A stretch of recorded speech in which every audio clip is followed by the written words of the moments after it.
Hello. Bihar चिकित्सा एवं जन स्वास्थ्य कर्मचारी संघ के फेसबुक पर लाइव होने के पहले 5 मिनट हम इंतज़ार करना चाहते हैं ताकि हमारे जो साथी अन्य साथी जो हमारे संगठन के साथी हैं वो जुड़ जाएं और उसके बाद हम विधिवत अपनी बात को रखना शुरू करेंगे।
बिहार चिकित्सा एवं जन स्वास्थ्य कर्मचारी संघ के फेसबुक पर लाइव होते हुए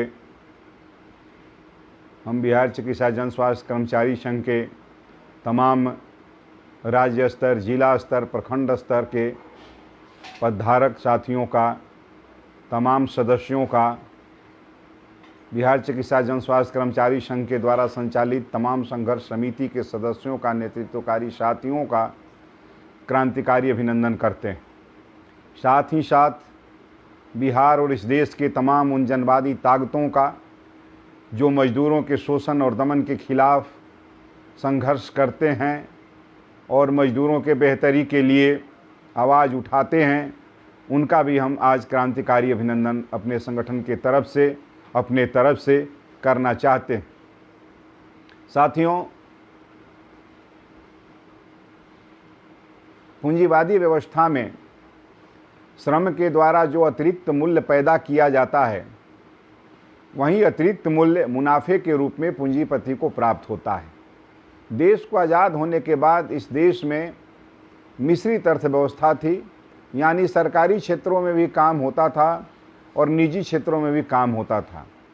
लेकिन जब विश्व के राजनीतिक परिस्थिति में परिवर्तन हुआ, जब मजदूरों की सरकार रूस में समाप्त हो गई और अमेरिका एक ध्रुवीय हो गया और उसके बाद उस पूरे विश्व पर वित्तीय साम्राज्यवादी पूंजी का जो आधिपत्य स्थापित होने लगा, उसी के क्रम में भारतवर्ष में नेहरू जी के द्वारा बनाई गई मिश्रित अर्थव्यवस्था को छोड़ करके पंडित नरसिंहा राव के द्वारा बाजारू अर्थनीति को अख्तियार किया गया और उस बाजारू अर्थनीति को अख्तियार करने के शक्ल में मजदूरों को पूंजीपतियों के सामने बिल्कुल समर्पण करने के लिए तैयारी की गई। आउटसोर्सिंग एक ऐसी व्यवस्था है जिस व्यवस्था में न केवल सरकारी क्षेत्रों में बल्कि जो निजी क्षेत्रों में बड़े बड़े कल कारखाने चल रहे हैं, वहाँ भी मजदूरों के हकूक़ को समाप्त करने के लिए आउटसोर्सिंग की व्यवस्था कायम की गई। जैसे जो बड़ी बड़ी कंपनियां हैं जहां पर हज़ारों हज़ार लोग काम करते हैं, यदि हज़ारों हज़ार लोग सीधे सीधे कंपनी से बहाल किए जाते तो उन तमाम मजदूरों पर फैक्ट्री एक्ट, कंपनी एक्ट और जो लेबर एक्ट है वो तमाम लेबर एक्ट उन लोगों पर लागू होता। लेकिन एक संख्या कम हो जाए करने के लिए एक कंपनी के छत के नीचे, एक ही छत के नीचे कई आउटसोर्सिंग करने वाले छोटे छोटे कंपनियों को ले लिया जाता है, ताकि 100 से कम की संख्या हो जाए और मजदूर के रूप में ट्रेड यूनियन का जो एक्ट है और जो कंपनी एक्ट है वो उस पर लागू नहीं हो। इसी तरीके से सरकारी क्षेत्रों में जो काम अस्थाई कंपनियों को बहाल करके किया जाता था, अस्थाई कर्मचारियों की बहाली की जाती थी, पद सृजित किए जाते थे, उस पर गरीब कर्मचारी बहाल होते थे और उनके परिवार का भरण पोषण मिलने वाले वेतन से चलता था, उसको समाप्त करके आउटसोर्सिंग की व्यवस्था की गई। खास करके आज स्वास्थ्य विभाग में आउटसोर्सिंग पर डाटा ऑपरेटर्स हैं, आउटसोर्सिंग पर एम्बुलेंस के चालक और तकनीशियन हैं, डाटा ऑपरेटर्स पर सफाई कर्मी हैं, आउटसोर्सिंग पर आपको सुरक्षा के प्रहरी हैं, बिजली आपूर्ति करने के लिए जनरेटर चलाने वाले हैं।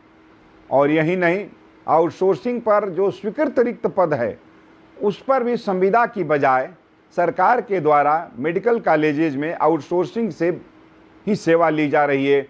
जैसे इंदिरा गांधी आयुर्विज्ञान संस्थान में आपको पावापुरी मेडिकल कॉलेज में ये सेवा ली जाती थी। आज का हमारा विषय है कोरोना काल में आउटसोर्सिंग कर्मचारियों की समस्या और समाधान। वैसे भी आउटसोर्सिंग कर्मियों के शोषण और दमन इतने ज़्यादा हैं, उन पर कोई लेबर एक्ट लागू नहीं है, उन पर कोई नियम कानून लागू नहीं है, कोई उनका रिकॉर्ड नहीं है कि वो कितने दिनों से काम कर रहे हैं, क्या उनको दिया जाता है, क्या नहीं दिया जाता है, इसका कोई संधारण विभाग के द्वारा नहीं किया जाता है, जिसके कारण उन लोगों का शोषण दमन पहले से ही चल रहा था। लेकिन इस कोरोना काल में सरकार चूँकि आंदोलन पर रोक लगा दी है और सोशल डिस्टेंसिंग का पालन करना है, कुछ खास संख्या से ज़्यादा लोग इकट्ठा होकर के विरोध प्रदर्शन नहीं कर सकते हैं, इसका लाभ उठा करके सबसे पहले राज्य स्वास्थ्य समिति के द्वारा हमारे डाटा ऑपरेटर, जो संजीवनी डाटा ऑपरेटर के रूप में करीब 7 सालों से स्वास्थ्य विभाग में काम कर रहे हैं, जिनको अभी सरकार के द्वारा जो कंपनी है उसको 18,000 रुपया दिया जाता है।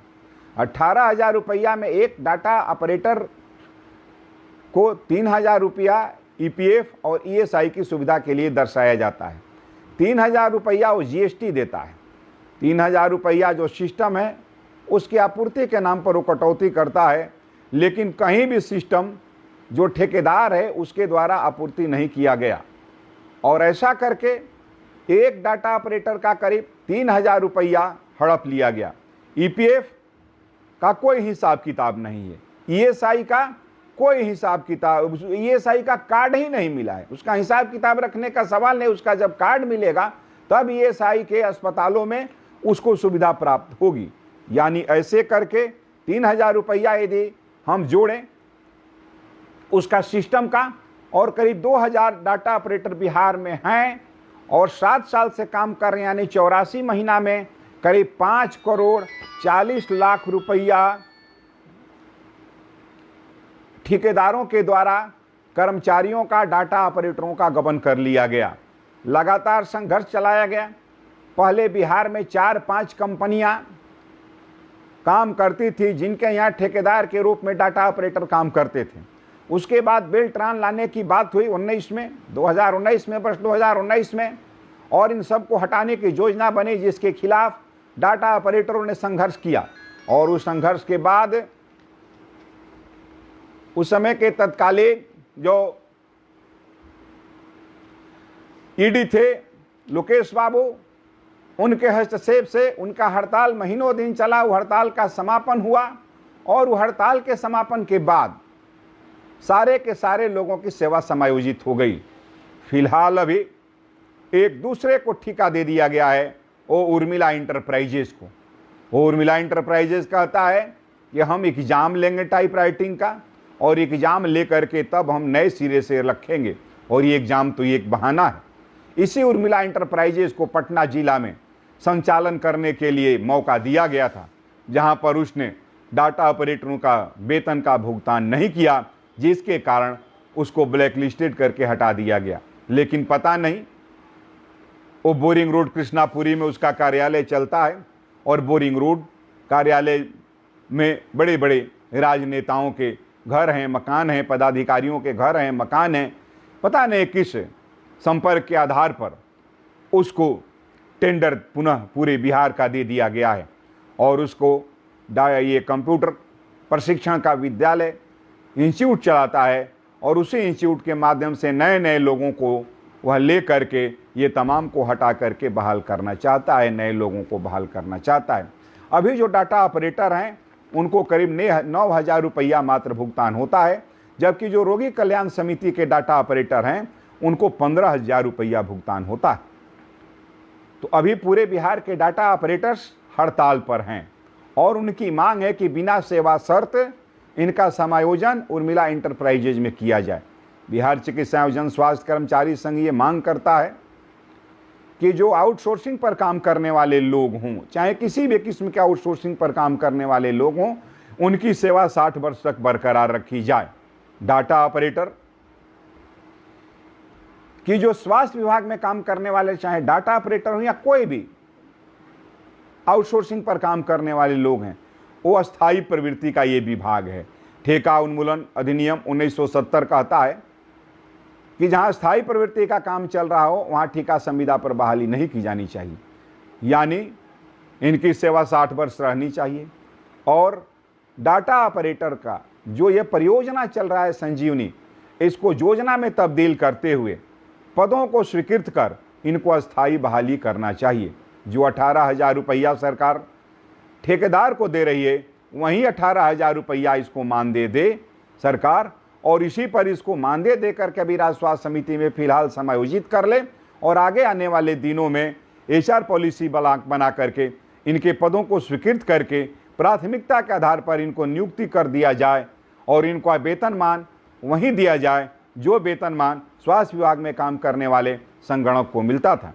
बिहार चिकित्सा जन स्वास्थ्य कर्मचारी संघ 6 जुलाई को पूरे बिहार में हर सिविल सर्जन के यहाँ प्रदर्शन करके डाटा ऑपरेटर के हड़ताल का समर्थन किया है, और बिहार सरकार से अपील किया है कि अविलंब आप इनसे वार्ता कर हड़ताल का समापन कराएं, अन्यथा आगे आने वाले दिनों में बिहार चिकित्सा जन स्वास्थ्य कर्मचारी संघ अन्य संघर्ष, निर्णायक संघर्ष करने के लिए बाध्य होगा, जिसकी सारी जवाबदेही बिहार सरकार की होगी। और जो आउटसोर्सिंग चलते हैं, जैसे हमने एक उदाहरण के स्वरूप बताया कि 5 करोड़ रुपया केवल 3,000 रुपया सिस्टम के नाम पर 5 करोड़ रुपया मोटा मोटी यहाँ के ठेकेदारों ने ले लिया है। ये हमारे नौजवानों का बिहार का लूट करके जो डाटा ऑपरेटर के रूप में काम करते हैं। अब दूसरा सबसे बड़ा संस्थान चलता है हमारे पूरे बिहार में, एक ही आदमी जिसका काम का जो आउटसोर्सर है, वो 102 एम्बुलेंस पहले चलता था, 102, 108, 1099 के नाम से। आज वह केवल 102 के नाम से चलता है। पहले पूरे बिहार में उसका ठेका जैन एंड वीडियो व्हीकल्स के पास था। जैन एंड वीडियो व्हीकल्स उसको चलवाता था। बीच में जैन एंड वीडियो व्हीकल्स भाग गया। जैन एंड वीडियो व्हीकल्स के भाग जाने के बाद पूर्णिया मॉडल पर जो पहले काम करते थे लोग, उन्हीं के द्वारा पूर्णिया मॉडल पर संघर्ष के कारण, बिहार चिकित्सा जन स्वास्थ्य कर्मचारी संघ के द्वारा संघर्ष चलाए जाने के कारण उन सभी की सेवा समायोजित करते हुए पूर्णिया मॉडल पर काम कराना शुरू किया गया। और उस जमाने में पूर्णिया मॉडल पर काम कराने के समय जो रोगी कल्याण समिति उस पर काम कराए, उसमें खर्चा आता था 62,200 रुपया, 62,222 रुपया रोगी कल्याण समिति से चलवाने पर खर्चा एक एम्बुलेंस पर आता था। और अभी जो एक एम्बुलेंस चल रहा है, ठेकेदार को दिया जा रहा है 96,000 रुपया। विंगर गाड़ी जो चलती है उसको PMCH वगैरह में जो बड़ी गाड़ियां चलती हैं उसको ज़्यादा दिया जाता है, यानी एक गाड़ी पर एक महीना में 34,000 रुपया का बचत है। बिहार में गाड़ी की संख्या 1,000 है, यानी प्रत्येक माह 3,40,00,000 रुपया और एक साल भर में करीब 40 करोड़ रुपया वो ठेकेदार को मिलता है, जो ठेकेदार एम्बुलेंस को चलवाता है। हम ये कहते हैं कि ये जो ठेकेदार के माध्यम से संचालन कामों का आउटसोर्सिंग से हो रहा है, यदि ये सरकार अपने स्तर से चलवाती तो ये पैसा बच जाता और इस पैसा को दे करके जो मात्र 10,200 और 9,200 रुपया वहाँ काम करने वाले चालक और टेक्नीशियन को दिया जा रहा है, ईएमटी को 10,200 और चालक को 9,200, इनका भी जो एम्बुलेंस जब तक सृष्टि रहेगी वो तब तक चलता रहेगा, इसलिए इनका भी पद सृजित किया जाना चाहिए एचआर पॉलिसी बना करके, और इन लोगों की भी सेवा अस्थायी रूप से बहाली होनी चाहिए। और ये जब तक काम नहीं होता है तब तक रोगी कल्याण समिति के माध्यम से एम्बुलेंस का परिचालन सुनिश्चित कराया जाए और उनको भुगतान जो है, एक चालक का जो भुगतान होता है, एक टेक्नीशियन का जो सरकारी अस्पताल में काम करने पर भुगतान होता है, वह भुगतान उनका किया जाना चाहिए। कुछ और हम आपके बीच उदाहरण रखना चाहते हैं। पटना का एक नामी गिरामी अस्पताल है जो 6,000 स्क्वायर मीटर उसका एरिया है, विशेषज्ञ अस्पताल है। वहाँ साफ सफाई के नाम पर 12 लाख रुपया दिया जाता है, एजेंसी को, आउटसोर्सर को 12 लाख रुपया दिया जाता है। और यदि वहाँ पर 4 स्वीपर बहाल कर लिए जाएं और मिलता है कितना स्वीपर को, करीब 5,000। यदि 4 स्वीपर वहाँ बहाल कर लिया जाए, 18,000 रुपया उसको मानदेय महीना पर मिले, तो साल भर का खर्चा आएगा 8,40,000 रुपया, यानी करीब 3,60,000 रुपया अतिरिक्त खर्चा हो रहा है और स्वीपर को भी कम पैसा मिल रहा है। ये हालात है। वहाँ पर सुरक्षा पर खर्चा 18 लाख रुपया है, 18 लाख सुरक्षा पर खर्चा है, और गार्ड को 9 से 10,000 रुपया मिलता है। यदि 20,000 रुपया पर 7 गार्ड रखा जाए तो खर्चा आएगा 16,80,000 रुपया, यानी 18 लाख से कम। यानी सब देख करके हम इस पहुंचते हैं इस जगह पर कि आउटसोर्सिंग के द्वारा ठेकेदारों को मुनाफा कमाने की खुली छूट दी गई है, और जो मजदूर हैं, वहाँ काम करने वाले लोग हैं, उनके श्रम का शोषण होता है, उनके मजदूरी का शोषण होता है। और दूसरी बात यह है कि अभी कोरोना काल में जैसे जो एम्बुलेंस चलाने वाले लोग हैं, वो रात दिन रोगी लेकर के जाते हैं, कोरोना के मरीज लेकर जाते हैं, वो संकट से जूझ रहे हैं। और जहाँ पर वो मांग करते हैं कि हमको मास्क दिया जाए, सैनिटाइजर दिया जाए, पीपी किट दिया जाए, सुरक्षा की व्यवस्था दिया जाए, तो वहाँ पर कार्रवाई की जाती है। जैसे छपरा में हमारे एम्बुलेंस आपातकालीन एम्बुलेंस चालक तकनीशियन संघर्ष समिति के संयोजक साथी मुबशर हुसैन हैं, वहाँ पर छपरा के लोगों के लिए उन्होंने मांग किया तो सारे लोगों को कंपनी ने वहाँ स्थानांतरण कर दिया और उन्हें दंडित करने का प्रयास किया गया।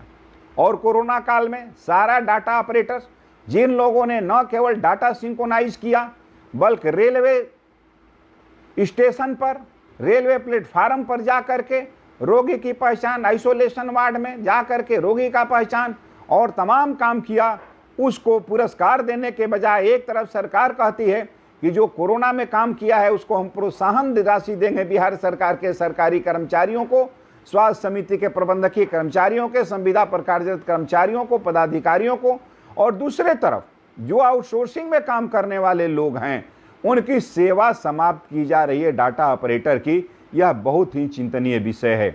बिहार चिकित्सा जन स्वास्थ्य कर्मचारी संघ की तरफ से हम आउटसोर्सिंग, चूँकि स्वास्थ्य विभाग में यह जो अस्थायी प्रवृत्ति का विभाग है, चाहे साफ सफाई वाले लोग हों, चाहे सुरक्षा गार्ड हों, चाहे जनरेटर वाले हों, चाहे आउटसोर्सिंग पर वार्ड अटेंडेंट, फार्मासिस्ट, विभिन्न dresser, X ray technician, lab technician, विभिन्न काम करने वाले लोग हों, स्कैनिंग में जो लगे हैं, पैथोलॉजी में जो लगे हैं, सुरक्षा में जो लगे हैं, प्रकाश आपूर्ति में जो लगे हैं, साफ सफाई में जो लगे हैं, एम्बुलेंस परिचालन में लगे हैं, डाटा ऑपरेटर के रूप में लगे हैं, ये तमाम काम अस्थायी प्रवृत्ति का काम है। और जब तक ये सृष्टि रहेगी, प्रलय और क़यामत का दिन नहीं आएगा, तब तक ये अस्पताल चलेगा और इनकी आवश्यकता रहेगी।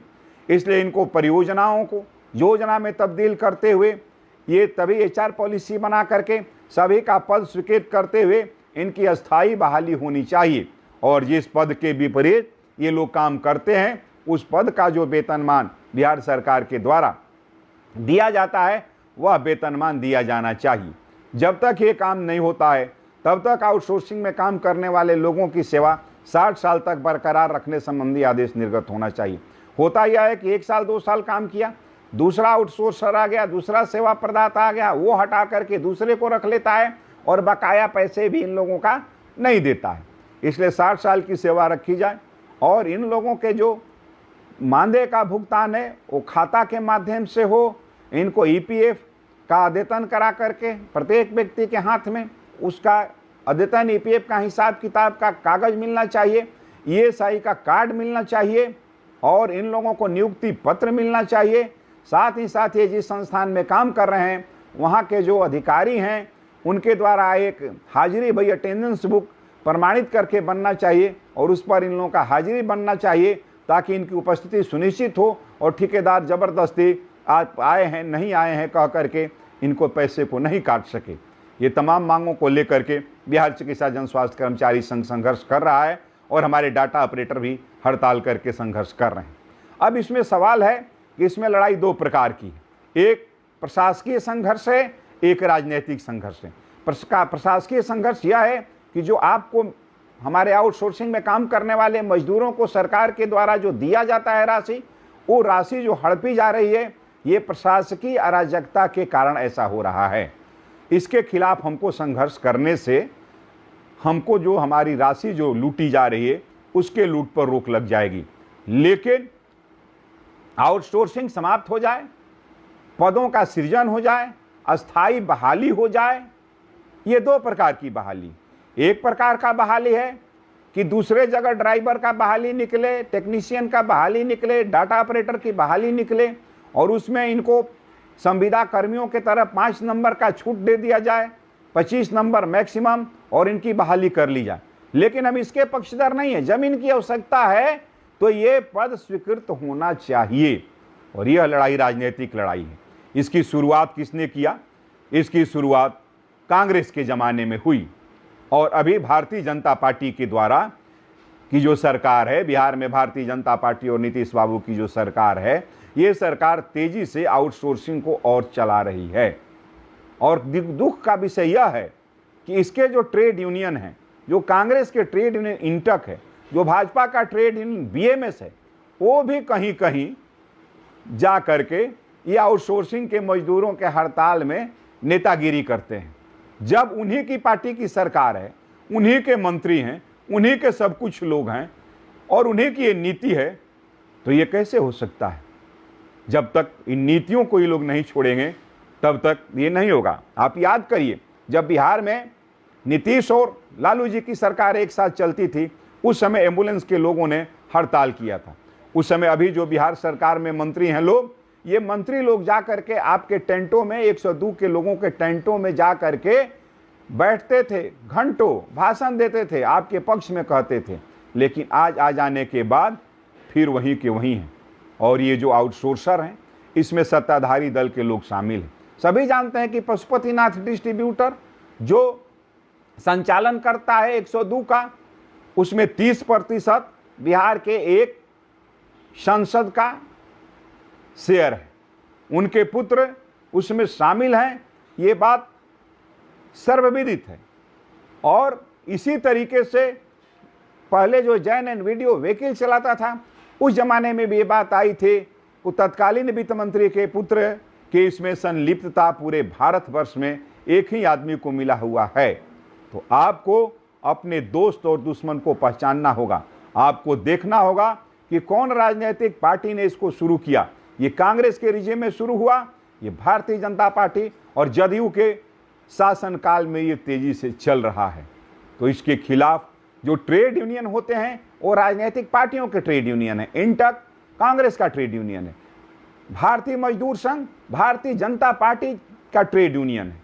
और उनके जो पैतृक दल हैं, उनका यदि आउटसोर्सिंग के खिलाफ नहीं है उनकी नीति, तो फिर ये आउटसोर्सिंग को खत्म नहीं करेंगे। इसलिए हमको प्रत्येक दल के घोषणा पत्र को देखना होगा और जिस दल के घोषणा पत्र में आउटसोर्सिंग समाप्त करने की नीति होगी, जिस दल के घोषणा पत्र में आउटसोर्सिंग को नियमित करने की घोषणा होगी, उसको बिहार के आगे आने वाले चुनाव में हमको मदद करना होगा। और जो डाटा ऑपरेटर का संघर्ष चल रहा है, इस संघर्ष में बिहार चिकित्सा जन स्वास्थ्य कर्मचारी संघ के तरफ से बिहार राज्य अराजपत्रित कर्मचारी महासंघ ने भी 3 जुलाई के आपके संघर्ष का समर्थन किया है, हम समर्थन करते हैं। इसी तरीके से बिहार में आरबीएसके के लोगों की हड़ताल चल रही है। ये भी एक परियोजना है, आउटसोर्सिंग नहीं है लेकिन परियोजना है। इस परियोजना में भी 22,000 रुपया में डॉक्टर का आयुष और 12,000 में फार्मासिस्ट का और एएनएम का 11,500 में बहाली हुआ था, नियोजन हुआ था। डॉक्टर का 44,000 रुपया हो गया और इनका अभी 12,000 और 11,500 ही है। इनके मानदेय का पुनरीक्षण नहीं हो पा रहा है, जबकि वहां पर जो काम करने वाले लोग हैं, जो ठेकेदार हैं, जिनका गाड़ी सप्लाई होता है, गाड़ी चलती है, उसको 25,000 रुपया मिलता है। यानी एएनएम और फार्मासिस्ट को मिलाकर 23,500 और उसको 25,000 रुपया मिलता है। उनकी भी हड़ताल चल रही है। उनके हड़तालों का भी 3 जुलाई को बिहार राज्य अराजपत्रित कर्मचारी महासंघ और 6 जुलाई को बिहार चिकित्सा जन स्वास्थ्य कर्मचारी संघ ने समर्थन किया है। और हम आज फिर मांग करते हैं कि आरबीएसके के हड़ताली फार्मासिस्ट और एएनएम जो हैं, उनका मानदेय बिहार सरकार के अस्पतालों में काम करने वाले फार्मासिस्ट और एएनएम की तरह मिलना चाहिए। और जब तक सृष्टि रहेगी, बच्चों के स्वास्थ्य की सुरक्षा रहेगी, इसलिए राष्ट्रीय बाल सुरक्षा कार्यक्रम को योजना के रूप में तब्दील करते हुए वहां भी फार्मासिस्ट, एएनएम और आयुष चिकित्सकों का पद स्वीकृत कर उनकी भी अस्थायी बहाली करनी चाहिए। आज जो कोविड-19 फैला है, उसमें सबसे ज़्यादा अहम भूमिका यदि प्रखंडों में किसी ने निभाया है तो राष्ट्रीय बाल सुरक्षा कार्यक्रम के चिकित्सकों ने, फार्मासिस्टों ने, एएनएम के लोगों ने। और उसके साथ साथ ही एम्बुलेंस आउटसोर्सिंग के जो एम्बुलेंस चलाने वाले हैं, जो तकनीशियन हैं, जो हमारे डाटा ऑपरेटर हैं, जो अस्पतालों में साफ सफाई कर्मी हैं, जिनके सबसे ज़्यादा संक्रमण होने का खतरा है, जो वहाँ पर हमारे पुरुष कक्ष सेवक जो आउटसोर्सिंग के रूप में काम कर रहे हैं, वे हैं, उनको न प्रोत्साहन राशि मिलेगी, न उनको कोई सुरक्षा मिलेगा, न उनका 50 लाख रुपया जो कोविड-19 होकर के मरने वाले का जो जीवन बीमा है उससे भी वाक्षदित नहीं है। उसके बावजूद भी ये काम में लगे हुए हैं। इसलिए हम ये भी मांग करेंगे कि जो सुविधा संविदा कर्मी को और अन्य कर्मी को स्वास्थ्य विभाग में काम करने वाले को दी जा रही है, वही सुविधा आउटसोर्सिंग पर काम करने वाले तमाम कर्मियों को मिलनी चाहिए। उन लोगों को भी सुरक्षा किट मिलना चाहिए, उन लोगों को भी जीवन बीमा से आच्छादित करना चाहिए और उन लोगों को भी यदि दुर्घटनावश किसी की मृत्यु हो जाए तो उन लोगों को भी जो 4 लाख रुपया की अनुदान राशि मिलती है उससे उनको जोड़ा जाना चाहिए। अंत में हम अपने संगठन की तरफ से, बिहार चिकित्सा जन स्वास्थ्य कर्मचारी संघ की तरफ से तमाम आउटसोर्सिंग साथियों का, बिहार चिकित्सा जन स्वास्थ्य कर्मचारी संघ, बिहार राज्य अराजपत्रित कर्मचारी महासंघ के तमाम नेतृत्वकारी साथियों का, सदस्यों का, चिकित्सा संघ के संघर्ष समिति के तमाम नेतृत्वकारी साथियों का, तमाम सदस्यों का और बिहार के उन जनवादी ताकतों का जो जनवादी ताकत मजदूरों के हक में, आउटसोर्सिंग के विरोध में संघर्ष कर रहे हैं और मजदूरों के हित की लड़ाई लड़ रहे हैं, उनके प्रति भी हम अपना आभार व्यक्त करते हैं और आप सबको क्रांतिकारी अभिनंदन करते हैं और आपसे अनुरोध करते हैं कि बिहार चिकित्सा जन स्वास्थ्य कर्मचारी संघ के अंतर्गत संचालित आउटसोर्सिंग संघर्ष समिति 102 एम्बुलेंस का चलता है और डाटा ऑपरेटर का चलता है। ये सभी लोग पुनः हम 9 अगस्त के क्रांति दिवस के अवसर पर सभी बिहार के सिविल सर्जनों के यहाँ प्रदर्शन करके अपने मांग पत्र को बिहार सरकार के पास भेजेंगे। इन्हीं शब्दों के साथ आपका पुनः क्रांतिकारी अभिनंदन करते हैं। इनकलाब जिंदाबाद, आउटसोर्सिंग संघर्ष समिति जिंदाबाद।